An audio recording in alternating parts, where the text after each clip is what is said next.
Really quickly, I want to show you how you can use existing posts to keep all of the likes and comments in the future. After the campaigns you launched today have been running a while, you want to take the top performing ads and launch them to new audiences, but with all the likes and comments saved. So this is going to be how you're going to do it.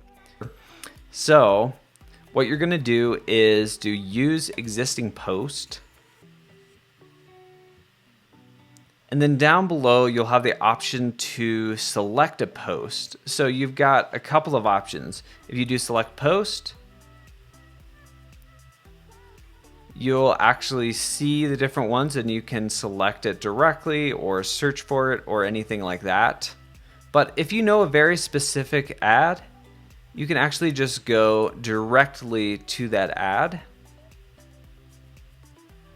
So, okay, this is the one, it's got 42 likes on it. I want to keep all of those.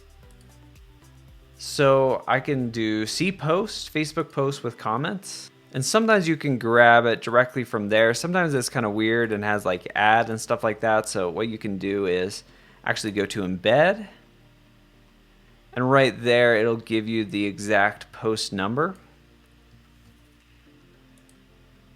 So now, I'm using the existing post. When I click submit, I'm actually able to use that it can be an old ad or it can be an old post. You do have to keep everything the same, like the headline and things like that, but you do get to keep all of these.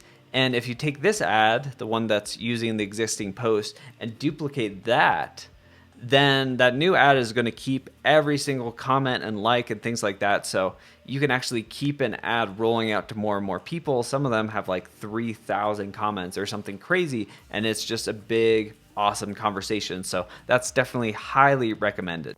If you haven't seen it yet, definitely check out my 2-hour Facebook ads training that takes you from beginner to expert. You can also check out the tutorial over there.